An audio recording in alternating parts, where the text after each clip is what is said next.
cannot believe it is already episode 4. We are in season 3 of Chalk Talk, week 5 of the college football season, week 4 of the NFL. I'm Nick Camino, joined by Ben Axelrod as we come to you via Zoom call, kind of going back to my old radio roots with an audio only here. But I guess it's good in podcast form. People can listen to it this way, which is great. So Ben and I are working remotely this week.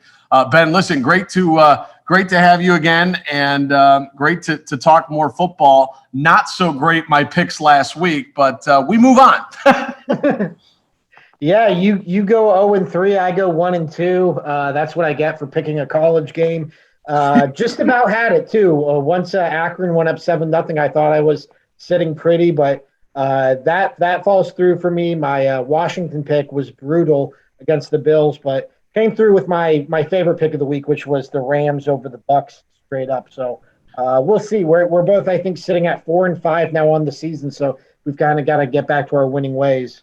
Yeah, I mean, I was 4-2, feeling good. I go 0-3. Texas Tech gets absolutely throttled. We knew the Steelers was a bad pick on my end. I was too hard-headed to change my mind. They lose at home to the Bengals, and it was a tough week. When you start out 0-1 too, it's like I feel like you got to go 2-0 there the rest of the weekend. It's difficult to do. So we're both 4-5. But Ben, there's a long way to go here. As you said, if we get back to the winning track here, all will kind of be forgotten about this week. It's only episode 4. Yeah, we got a lot of season to go here. All right, here's what we're doing this year. All of this, we talk football. It all is through the lens that is sports betting. All of it for entertainment purposes only, unless you're here in Ohio, and entertainment purposes only because we're coming to you from Ohio, I should say. Ben came up with this great idea. I think this year where we can take a side or a total in college or pro. I don't know that any of us have taken a total yet, but we've been sticking with the teams. But I give a game, then he gives a game, and we go back and forth. We each pick 3 a week. So our goal is to finish 52.4% against the number, which would make it a winning season. And I think we're ready to get going here. Ben, I'll give you my first pick. All right, you ready? Yeah, let's do it. All right, here we go. First pick will be college football. As Ben rolls his eyes, I can't see him, but I can feel it. We're gonna go back to Big Ten, and this game would be at no other place than ESPN2 at noon. The Purdue Boilermakers taking on the Minnesota Golden Gophers. I'm gonna go with Purdue. They are the home team. They are -2.5 in this spot. So if they win by 3, you're winning this matchup. Purdue is 3-1 on the season. They could be 4-0. I thought they kept it pretty tight with Notre Dame. That game was in South Bend, and they were right in that game until some injuries late in the game. So if Purdue would be 4-0 right now, I think they would be ranked. And if they were 4-0 right now, I think at home this game would be like a touchdown spot. This would be 6 or 7 against Minnesota, who's coming off of a loss to Bowling Green at home. Jeff Brom has a good number against. He has a good record against the spread. And by the way, this is a revenge spot. These two teams played on a Friday night last year in Minneapolis.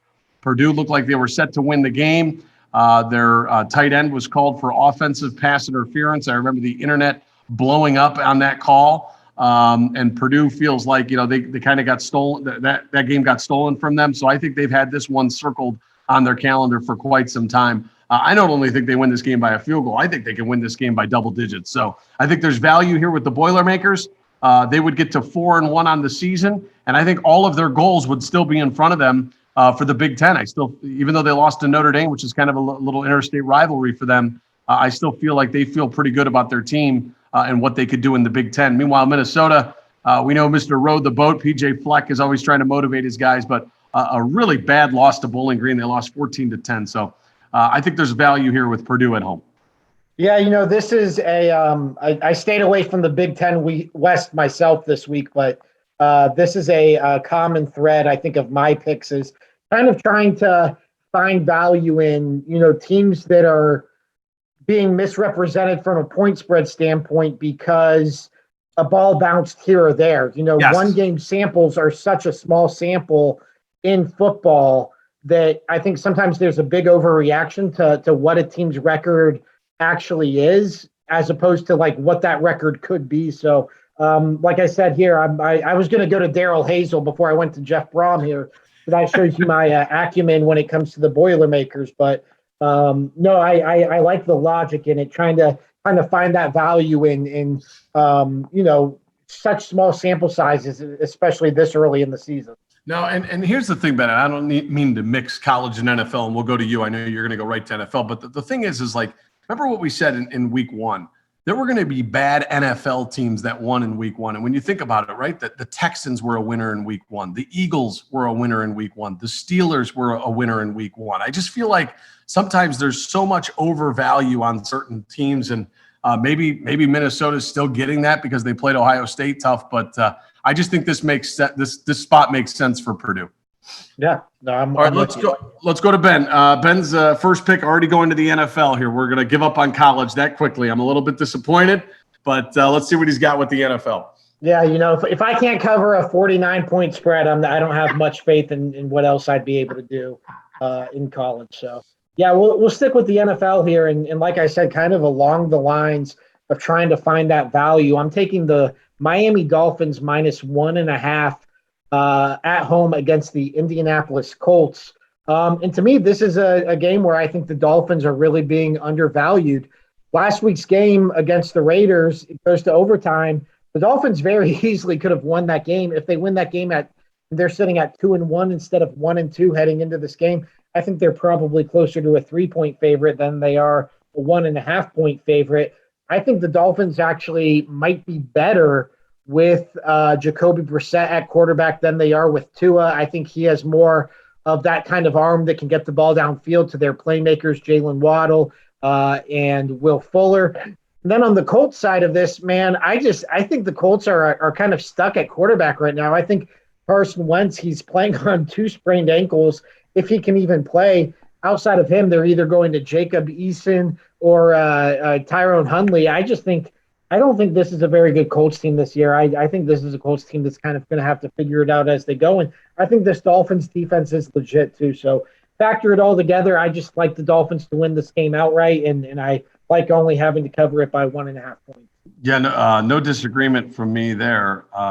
It's a stay away from me, but I got to tell you, the Dolphins, I think the Raiders are surprising some people, and the Dolphins were right there with them on the road in Sin City. So no disagreement there on your first pick, taking Miami.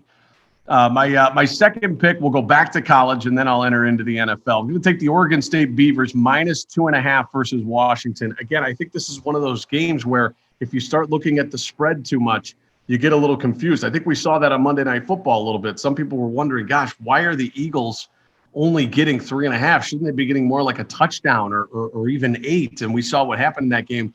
I just think sometimes you can't even look at the spread. Just pick the team you think is going to win. I think Oregon State wins this game at home. The game is in Corvallis, which means there's probably a 90% chance of rain. They're not your typical Pac-12 team. They like to run the football, which I like in that weather. They're 3-1 on the season. They just beat USC. This is not a letdown spot. They've got some lofty goals in the Pac-12. And when you think Pac-12, I don't think you're necessarily right away thinking about Oregon State. A lot of love has been given to Oregon. They only have 1 loss on the season. It was week 1 at Purdue, 30-21. They have a nice defense. And Washington, I think, has taken a step back since Chris Peterson left the program. They're just 2-2 on the season. They got destroyed by Michigan. They lost to FCS school Montana in week 1, 13-7. They really can't do too much besides run the football, Washington. And I think Oregon State's defense will be ready for that. I get the home team with less than a field goal. I think they at least win this game by 3 points, perhaps even a touchdown. So I'll take the Beavers of Oregon State, a program that doesn't get much love that I think is actually on the come up a little bit. Yeah, a little Pac-12 after dark action here. I like it. Yeah, it's crazy to think Washington. I mean, what was that? Just 5 years ago, they were in the playoff under Chris Peterson, and man, they just haven't been able to maintain much national relevancy since then. One thing I wanted to ask you about is just this line. Both of these lines, I guess you've taken here in college, -2.5. That seems like a pretty good line. I noticed last week in the NFL there was a lot of +3.5 or -3.5. And that to me is just such a stay away because that field goal can trip you up every time. But -2.5, man, yeah, I think at that line you kind of just got to pick the team you think's going to win, right? Yes. I think how rare is it, and we see it, but how rare is it that you see a 1 or a 2-point game? I mean, I just feel like if a game is going to be decided, it's going to be a field goal. And so my first 2 picks, I just said to myself, Nick, who do you think is going to win the game? I think Purdue's going to win at home, and I think Oregon State's going to win at home. I think sometimes, and I'm guilty of this too, I just think you look at a line like that Monday Night Football game, and it's like, no, the Cowboys are a better team than 3.5 against the Eagles. And then you look at the score at the end of the day, it was 41-21. I think sometimes we get inside our own heads of, wait, why is this line like this? It's like, okay, don't overthink it. Pick the team you think is going to win. That's why I'm going with Oregon State here. All right, your second pick of the weekend, Ben. Yeah, I am going back to a familiar friend here. I'm going with the Kansas City Chiefs -7.5 at Philadelphia.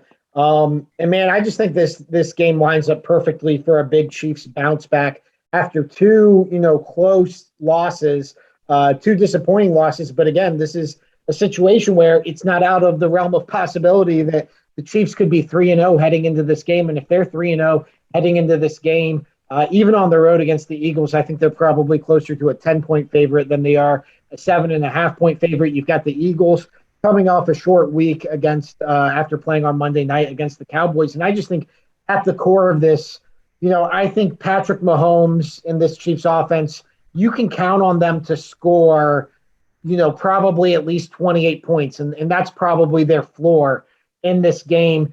And if you do that, I just don't know if you're going to be able to have Jalen Hurts and the Eagles keep up. I just think this is going to be a tough spot for this Eagles team that really the only thing of note that they've done this season is beat up on a bad Atlanta Falcons team. I just have a hard time seeing the Eagles keeping pace with the Chiefs here. So I hate laying more than a touchdown on the road here, but with Patrick Mahomes, I think anything is possible. So I'm going to go with the Chiefs -7.5 here at Philadelphia. Yeah, I like this pick. Full agreement from me. We know the Chiefs are going to want to bounce back after what happened against the Chargers. And it's funny, I was talking to a buddy of mine during the Monday Night Football game. He happens to be an Eagles fan. He's from Philly. He lives in Vegas, but he's from Philly. And I said, who do you like in this Cowboys-Eagles game? He goes, I'd love to tell you the Eagles, but we don't have one offensive playmaker. He goes, the front seven's pretty good. And we kind of saw that last night. They had a defensive touchdown. Like, their defense is pretty tough. But, Coach Sirianni and that new Eagles coaching staff, I think they got a lot of work to do, because I think my buddy was right. They don't really have an offensive guy that really, strikes the fear of death into your defense. You know what I mean? So right. I'm with you here. I think the Chiefs try to turn this into a track meet. I think they do that successfully, and I just don't think the Eagles can keep up. Yeah, no, I agree. I think there's a lot of disconnect with Nick Sirianni, the Eagles' first-year head coach, and that roster. So I just think the Chiefs are primed here for a bounce-back spot, so I'm going to bank on that. All right, here we go. My third pick of the week. I will finally enter into the NFL with you. Another, kind of a spot, Ben, where I say, okay, don't overthink it. I'm going to take the Baltimore Ravens. They're on the road. They're getting 1.5 against the Denver Broncos. So they're an underdog here. Here's the thing. Denver has not really played anyone. I think the Ravens kind of got their wake-up call. They had the Chiefs, the big win over the Chiefs. Then there was a letdown spot against the Lions. It took Justin Tucker hitting a 66-yarder to escape Detroit. I don't think the Lions are as bad as their record. But, Ben, let's think about this. Vic Fangio, he went from one of the odds-on favorites to get fired first in the NFL to now being 3-0 and being talked about in Coach of the Year. I mean, come on, you don't go that quickly from fired to Coach of the Year candidate just by starting 3-0. I think the Broncos have a very good defense. I think you've hit it up before. They've got some nice wideouts, and Teddy Bridgewater, an amazing 37-14 in his career against the spread. That's 72.5% against the number. But I think the Ravens are just at a different level when it comes to, the type of team that they're. Like, if you're stacking up the top teams in the NFL, I think everybody's putting the Ravens ahead of the Broncos, despite a nice start for them. Denver's at home. That kind of scares me a little bit. They're 3-0, but again, they just haven't played anyone yet. So I'm kind of in wait and see mode with the Broncos. It'll be interesting. The Browns play them in Cleveland this year on a Thursday night. I think that's October 21st. Mm-hmm. But I'm gonna go with the Ravens here, and it's one of those things where it's like, okay, don't overthink it. Pick the better team. Who do you think's going to win? I think the Ravens are the better team. I think they win. Yeah, my concern here, kind of keeping with the theme of our show so far, would be, man, the Ravens are really close to being 0-3. Like, if they don't convert that fourth down against the Chiefs last week, and if Justin Tucker doesn't make a 66-yard field goal, this is a 0-3 team. But I think on the flip side, like, this could be a wake-up call. This could be a teaching moment for for John Harbaugh and this Ravens team that's really been kind of decimated by injuries early in the season. Is, hey, like, we should not be hanging with teams like the Lions. We should be beating them handedly. I don't think the Broncos are as bad as the Lions. I actually think that, man, just going from Drew Lock to Teddy Bridgewater has been such an upgrade for them. But you're right. This is going to mark a big change in competition for them. So I think another thing you could kind of bank on here, or at least hope for, is that change in competition going from the teams the Broncos have been playing to playing the Ravens is just going to be such kind of a shell shock that's going to take them a quarter or two to adjust. I will say, Ben, Teddy Bridgewater's record against the spread, 72.5%. I've never heard of that in my life in the NFL. And it's a big sample size. Like, that is not a small sample size. It's over 50 games. It's unbelievable. All right, Ben, your third and final pick in the NFL, staying with the NFL. Yeah, I think, if you follow my picks or follow this show, you probably knew I was going to have to bet this game or pick this game.